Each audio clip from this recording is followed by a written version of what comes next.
এখানে আমি নিয়েছি হচ্ছে 1200 গ্রাম মুরগির মাংস। মাংসটা হচ্ছে চিকেন মশলা কারি তৈরি করব তেল ছাড়া। আর আমি যে মশলাগুলো নিয়েছি দেখিয়ে দিচ্ছি, আর প্রতিটা স্টেপে করবেন। আর আমার ভিডিওটা ভালো লাগলে অবশ্যই লাইক, কমেন্ট, শেয়ার, সাবস্ক্রাইব করতে ভুলবেন না। সিজিবের বাঙালিয়ানা রান্নাঘর। আর অনুরোধ রইল বাড়িতে একবার ট্রাই করবেন।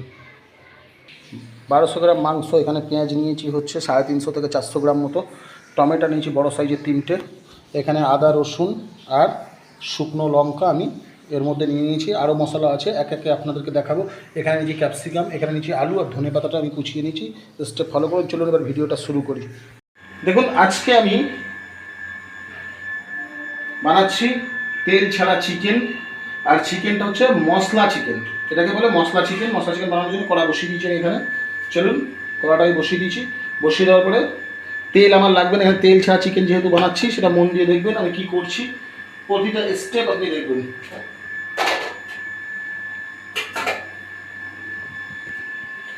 দেখুন, এখানে শুকনো কড়া, ভালো করে দেখবেন জিনিসটা। দেখুন, আমি শুকনো কড়ার মধ্যে দিলাম টমেটো পেস্ট। দেখুন, এখানে দিচ্ছি পেঁয়াজ বাটা, দিচ্ছি আদা রসুন লঙ্কা এখানে আমি দিয়ে দিলাম। লেবুর রস, প্রতিটা স্টেপ ফলো করবেন কিন্তু তেল ছাড়া। লেবুর রস দিচ্ছি হচ্ছে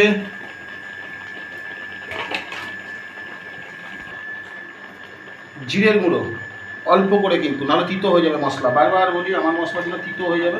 জিরের গুঁড়ো, ধনের গুঁড়ো, চিকেন মশলা, কাশ্মীরি লঙ্কার গুঁড়ো। 10 টাকা যেটুকু পাওয়া যায় ওটুকুনি, শুধু কালারটা মেনটেন করার জন্য, আর কিছু না। কাশ্মীরি লঙ্কার গুঁড়ো, টক দইটা 100 গ্রাম মতো দেবেন, বেশি দেবেন না। টক দই, হলুদ,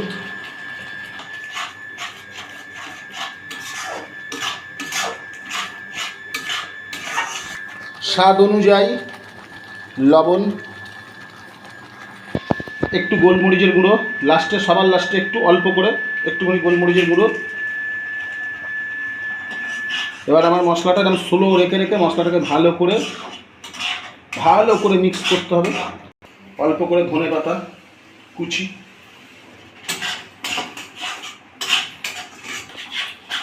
দেখুন মশলাটা আমি ভালো করে মিক্স করে নিয়েছি। এবারে দেখুন, কাঁচা যে মাংসটা আমার ধুয়ে ভালো করে রেখে দিয়েছিলাম,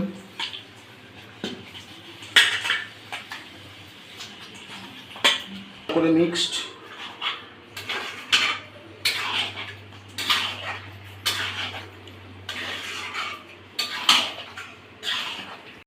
দেখুন, 5 মিনিট ধরে ভালো করে মাংসটাকে মাখিয়ে নিচ্ছি। এবার মাংসটাকে বেছে আমি তুলে রাখবো। প্রতিটা স্টেপ ফলো করবেন। আর অনুরোধ রইলে বাড়িতে একবার ট্রাই করবেন। আর সিজিপে বাঙালিয়ানা ঘরে, কথাটা বেঁধে গেল, সিজিপে বাঙালিয়ানা ঘরে আপনার চ্যানেলটাকে লাইক, কমেন্ট, শেয়ার, সাবস্ক্রাইব করতে ভুলবেন না। আর নিত্য নতুন রান্না পেতে আমার পাশে থাকবেন। চলুন এবার একে একে বেছে মাংসগুলো আমি তুলে রাখি। দেখুন, আমি একে একে বেছে মাংসগুলোকে, গ্রেভিটা তুলছি না, মাংসগুলোকে আমি বেছে তুলে একটা পাত্রের মধ্যে রেখে দিচ্ছি। মাংসগুলো সব আমি বেছে তুলে নিয়েছি। তুলে নেওয়ার পরে এখানে আমি একটু গ্রেভি রেখে দিয়েছি। এই গ্রেভিটা রেখে দিয়েছি একদম তেল ছাড়া, খুব দারুণ টেস্ট। মশলা ধোয়া জলটার মধ্যে অ্যাড করে দিয়েছি। অ্যাড করে দেওয়ার পরে এবারে যে জিনিসটা আমি দিচ্ছি, আমি এর মধ্যে, ওখানে তো নুন দিয়েছিলাম, এখানে দেবো একটু সামান্য লবণ। দেখুন, আমার সেই কোচানো পেঁয়াজগুলো, একটা কিন্তু পেঁয়াজ বাটা ব্যবহার করেছি, আপনাদেরকে বলেছি, আর একটা কোচানো পেঁয়াজ আমি ব্যবহার করলাম এখানে। এবার গ্যাসের ফ্লেমটাকে হাই করলাম। তার সঙ্গে দিলাম ক্যাপসিকাম।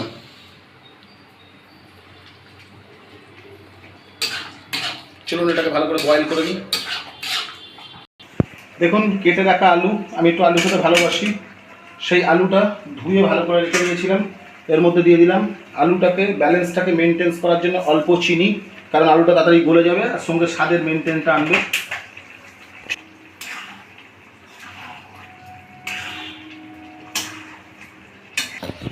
দেখুন, এখানে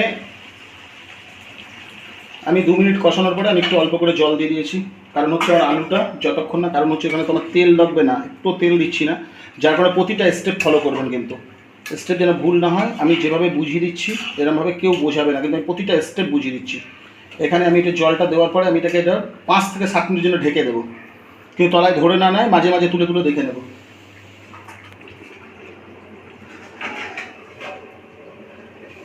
দেখুন আমি 5-7 মিনিট বাদে একবার তুললাম, কিন্তু আমি এর আগে 2-3 বার তুলেছি। অবশ্যই তুলতে হবে, নাহলে তলায় কিন্তু ধরে নিলে ধরা বন্ধ হয়ে যাবে। দেখুন তাও দেখুন এখানে আবার ধরে নিয়েছে। আমার আলুটা কিন্তু এখনও গলেনি, আলুটা গলেনি, সেই জন্য আমি এখানে আর একটু জল অ্যাড করছি। দেখুন একটু জল অ্যাড করলাম, জল অ্যাড করার পরে আমি একে আবার 5 মিনিট চাপা দেবো, কারণ এখনকার আলু তো আর বলা যায় না। আমি চন্দ্রমুখী ব্যবহার করি না, আমি ব্যবহার করেছি জ্যোতি। চন্দ্রমুখী হলে হয়তো ততক্ষণ গলে যেত, কিন্তু আমি আরেকবার একে চাপা দেবো আলুটাকে গলার জন্য। ভালো করে নাড়িয়ে দিলাম। দেখুন ভালো করে মিক্স করবেন, যত মিক্স করবেন তত জিনিসটার টেস্টটা বেশি হবে। যত মিক্স করবেন জিনিসটা তত টেস্টটা বেশি হবে। আর আমি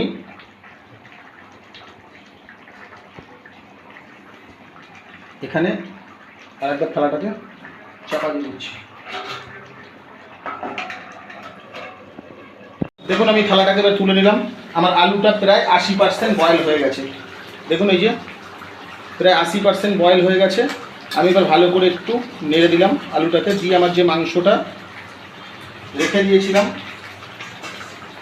তুলে, দেখুন সেই মাংসটার মধ্যে মিশিয়ে দিচ্ছি।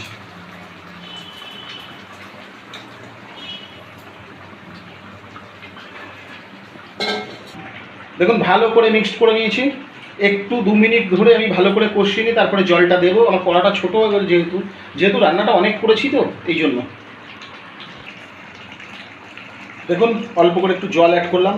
জল হচ্ছে অল্প করে দেবেন, আপনার যদি খাবে এটা কিন্তু জল চলে না, কেন আপনার এখানে তো তেল নেই। তেল থাকলে মানুষের জলটা চলে, তবু জল চলে না। তবু অল্প করে আমি একটু দিচ্ছি, কেন আলু মাংসটা সিদ্ধ হোক, আমার না হলে হবে কী করে। আর এটা চাপা দেওয়ার দরকার নেই। আপনার যদি বড়ো জায়গা থাকে আপনারা চাপা দিতে পারেন, আমার ছোটো জায়গা তো চাপা দেওয়ার কোনো দরকার নেই। চলুন এবারে ফুটিয়ে নিই মাংসটা ভালো করে। মাংস ফুটছে, আমি এদিকে দেখুন দুটো ভাত নিয়েছি। ভাত নিয়ে তার মধ্যে একটু মিশিয়ে নিয়েছি, হলুদ আর মিশিয়ে নিয়েছি। এবার দেখুন একটু মশলা মিশিয়ে নিয়ে এটার ভাত দিয়ে মাংস দিয়ে খাওয়ার জন্য একটা জিনিস তৈরি করে নিচ্ছি। কেন এই মশলাগুলো আমি নিজে বানিয়ে রাখি। দেখুন ঘরে আমার মশলাটা বানানো ছিল, আমি চামচে করে নিলাম, নিয়ে হাতে করে চামচে করে নিয়ে এর মধ্যে দিয়ে একটু মশলা আমি এই ভাতের মধ্যে দিয়ে দিলাম অল্প করে, নাহলে বেশিতে দিতে হয়ে যাবে। দেখুন এটাকে ভালো করে আমি নাড়ি চাড়িয়ে নেব, নিয়ে আমি কড়াই ফেলে এটাকে একটু ঘি দিয়ে ঠিক করে নেবো। নেওয়ার পরে আমি দেখাচ্ছি। দেখুন পুরো বিরিয়ানি তৈরি হয়ে গেছে। দেখুন দেখলে মনে হচ্ছে পুরো বিরিয়ানি তৈরি হয়ে গেছে। এবার চলুন এটাকে আমি মাংসটা আমার নামানো হয়ে গেলেই আমি এটা কড়াই কীভাবে তৈরি করছি আপনাদেরকে দেখিয়ে দিচ্ছি। মাংস আমার এখানে দারুণ ফুটছে, প্রায় হওয়ার মুখে, প্রায় হয়ে এসছে। আমি প্রায় 5-10 মিনিট ধরে ফোটাবো। দেখুন 5-10 মিনিট ফুটে গেছে। এইবারে আমার মাংস আলু সব রেডি হয়ে গেছে। এর মধ্যে আমি একটু শাহি গরম মশলা অ্যাড করলাম, করে আমি 1 মিনিট ভালো করে নাড়িয়ে নিয়ে নামিয়ে নেব। নামিয়ে নিয়ে এবার দেখুন আমি যে বললাম একটা বিরিয়ানি টাইপের তৈরি করবো, ওটা শর্ট টাইম, ওটা বিরিয়ানি নয় আর কি, ঘরে খাওয়ার জন্য। সেটাকে আবার করার মধ্যে আমি গরম করে নিয়ে একসঙ্গে সার্ভ করে আপনাদেরকে দেখাচ্ছি। চলুন দেখুন 1 মিনিট ফুটিয়ে নিয়েছি। এবারে আমি দেখুন গ্যাসের ফ্লেমটাকে পুরো অফ করে দিলাম, দিয়ে চলুন নামিয়ে নিচ্ছি। নামিয়ে সার্ভ করে আপনাদেরকে দেখাচ্ছি। দেখুন মাংস তো আমি সার্ভ করে এবার আপনাদের দেখাও বলেছি। এবার দেখুন এখানে আমি যেটা কড়াটা আমি ভালো করে বসিয়ে দিয়েছি, বসিয়ে দিয়ে দেখুন গ্যাসটাকে এবার জ্বালিয়ে নিচ্ছি। দেখুন কড়া হিট হয়ে গেছে। কড়ার মধ্যে আমি একটুখানি ঘি দিলাম, একটুখানি, দেখেছেন তো, নামমাত্র একটুখানি ঘি দিলাম, একদম নামমাত্র। ঘিটা দিয়ে একদম কোনো রকম একটু নাড়িয়ে ছাড়িয়ে নিয়ে, একটু নাড়িয়ে নিয়ে আমি ভাতগুলো যেগুলো মাখিয়ে রেখেছিলাম তার মধ্যে ঢেলে দিচ্ছি। দেখুন দিয়ে দিচ্ছি। এবার ভাতটাকে আমি ভালো করে একটু কড়ার মধ্যে নাড়িয়ে ছাড়িয়ে নিচ্ছি, নিয়ে আপনাদেরকে এক্ষুনি নামিয়ে দেখিয়ে নিচ্ছি। গ্যাসের ফ্লেমটা পুরো লো রেখে এর মধ্যে ব্যবহার করেছি 4টে হচ্ছে এলাচ আর 1 টুকরো দারচিনি। আমার বিরিয়ানি মশলা বানানো ছিল সেইটুকু মশলা, একটু ঘি দিয়ে আমি এটাকে ভালো করে নাড়িয়ে দিলাম। চলুন এবার নামিয়ে সার্ভ করি। দেখুন রেস্টুরেন্টও ফেল হয়ে যাবে। চলুন এরমভাবে একবার বাড়িতে ট্রাই করে খান। দেখুন পুরো রেডি হয়ে গেছে একদম। দেখুন আমি নামিয়ে নিয়েছি, রেস্টুরেন্ট ফেল হয়ে যাবে। দেখুন একদম বিরিয়ানি, এখানে মাংস ফুল রেডি। একবার অবশ্যই অনুরোধ রইল বাড়িতে ট্রাই করবেন। আজকে এই পর্যন্ত। সবাই ভালো থাকবেন, সুস্থ থাকবেন। আবার নতুন রেসিপিতে আপনাদের সঙ্গে দেখা হচ্ছে।